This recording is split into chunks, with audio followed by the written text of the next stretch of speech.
ಮಾಡಿ.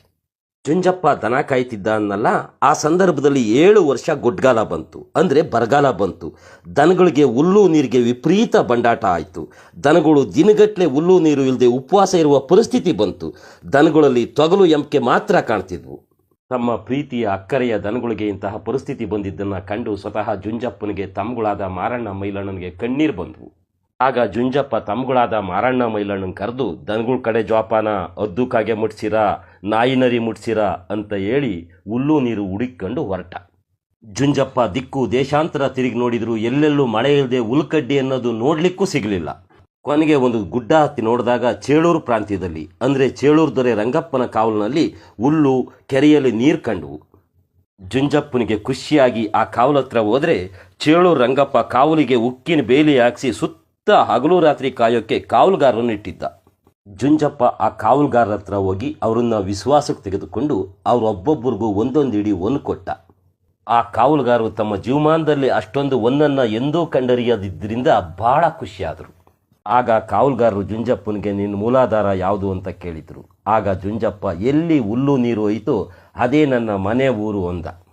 ಜುಂಜಪ್ಪನ ಸತ್ಯವಾದ ಮಾತಿಗೆ ತಲೆದೂಗಿದ ಆ ಕಾವಲುಗಾರಿಗೆ ಜುಂಜಪ್ಪ ಮತ್ತೊಂದು 10 ಇಡೀ ಒನ್ ಕೊಟ್ಟ. ಆಗ ಕಾವಲುಗಾರರೆಲ್ಲ ರಂಗಪ್ಪನ ಸೇವೆ ಸಾಕು, ಜುಂಜಪ್ಪ ಕೊಟ್ಟಿದ್ದೇ ಜೀವಮಾನವೆಲ್ಲ ಕೂತಿಂದ್ರು ಸಾಕಾಗುತ್ತೆ ಅಂತ ಹೇಳ್ದೆ ಕೇಳದೆ ಅವರವ್ರ ಮನೆಗೆ ಹೊರಟೋದ್ರು. ಪ್ರಿಯ ವೀಕ್ಷಕರೇ, ಜುಂಜಪ್ಪನ ಜನಪದ ಪುರಾಣದಲ್ಲಿ ಇದನ್ನು ಚೇಳೂರು ಸಂದು ಅಂತ ಕರೀತಾರೆ. ಈ ಸಂದು ಒಂದನ್ನೇ ಹೇಳಲಿಕ್ಕೆ ಆಡಲಿಕ್ಕೆ ಇಡೀ ಒಂದಿನ ಬೇಕಾಗ್ತದೆ. ಹೀಗೆ ಹೇಳ್ದೆ ಅಂತ ಗಾಬರಿ ಆಗ್ಲಿಕ್ಕೆ ಹೋಗಬೇಡಿ. ನಿಮ್ಮ ಮೊಬೈಲ್ ಡಾಟಾ ಹಾಗೂ ನಿಮ್ಮ ಸಮಯದ ಬಗ್ಗೆ ನನಗೂ ಗೌರವ ಇದೆ. ಭಾಳ ಸಂಕ್ಷಿಪ್ತವಾಗಿ ಬೇಗನೆ ಮುಗಿಸ್ತೇನೆ, ಕೇಳಿ.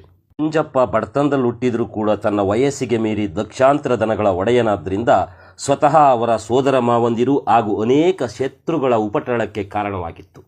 ಜುಂಜಪ್ಪನ ಅಷ್ಟೊಂದು ದನಗಳಲ್ಲಿ ಬಡಮೈಲ ಅಂತ ಒಂದು ಬೀಜದ ಓರಿ ಇತ್ತು. ಈ ಬಡಮೈಲ ಅಂದರೆ ಜುಂಜಪ್ಪನಿಗೆ ಅಚ್ಚುಮೆಚ್ಚು. ಜುಂಜಪ್ಪನ ದನಗಳು ಚೇಳೂರು ರಂಗಪ್ಪನ ಕಾವಲಲ್ಲಿ ಉಲಸಾಗಿ ಮೇಯ್ತಿವೆ ಎನ್ನುವ ವಿಷಯ ತಿಳಿದ ಕೂಡಲೇ ಭಾಳ ಅಸೂಯೆಯಿಂದ ಜುಂಜಪ್ಪನ ಸೋದರ ಮಾವಂದಿರಾದ ಕೊಂಬೇರ್ಗೊಲ್ಲರು ರಂಗಪ್ಪನ ಬಳಿಗೆ ಓಡೋಡಿ ಬಂದು ಚಾಡಿ ಮಾತುಗಳನ್ನು ಹೇಳಿದರು. ರಂಗಪ್ಪ, ನಮಗೂ ನಿಮಗೂ ಭಾಳ ಹಿಂದಿನಿಂದಲೂ ವಿಶ್ವಾಸ. ನಿನ್ನ ಕಾವಲಲ್ಲಿ ದನ ಬಿಟ್ಟು ಜುಂಜಪ್ಪ ಎಲ್ಲ ಮೇಯಿಸ್ಬಿಟ್ಟಿದ್ದಾನೆ. ಅವನಿಗೆ ತಕ್ಕನಾದ ನೀವು ಶಾಸ್ತ್ರಿಯನ್ನು ಮಾಡಲೇಬೇಕು ಅಂತ ಪಟ್ಟಿಡಿದ್ರು. ಜುಂಜಪ್ಪನ ಮೇಲೆ ಸಿಟ್ಟಿದ್ದರಿಂದ ರಂಗಪ್ಪನು ಅವ್ರ ಮಾತಿಗೆ ಒಪ್ಪದ. ಈ ಒಪ್ಪಂದ ಏನಾಯ್ತಪ್ಪ ಅಂದರೆ, ಜುಂಜಪ್ಪನ ಅಷ್ಟೊಂದು ದನಗಳಲ್ಲಿ ಭಾಳ ಮೇಲೋರಿಯಾದಂತಹ ಬಡಮೈಲ ಅಂತ ಒಂದು ಓರಿ ಇದೆ. ಅದು ಬೀಜದೋರಿ. ಅದನ್ನು ತಂದು ನಿಮ್ಮ ಕೈಗೆ ಕೊಡ್ತೀವಿ. ನೀನು ಅದನ್ನು ಸಿಗದು ತೋರಣ ಕಟ್ಟಬೇಕು, ಅಂದರೆ ಅದನ್ನು ಸಾಯಿಸಿ ಎಲ್ರಿಗೂ ಹಂಚಿಬಿಡಬೇಕು ಅಂದರು. ಆ ಕಂಬೇರ ಮಾವಂದಿರ ಮಾತಿಗೆ ರಂಗಪ್ಪ ಒಪ್ಪಿದ ಕೂಡಲೇ ಆ ಮಾವಂದಿರು ಜುಂಜಪ್ಪನ ಬಳಿಗೆ ದೌಡಾಯಿಸಿ ಬಂದರು.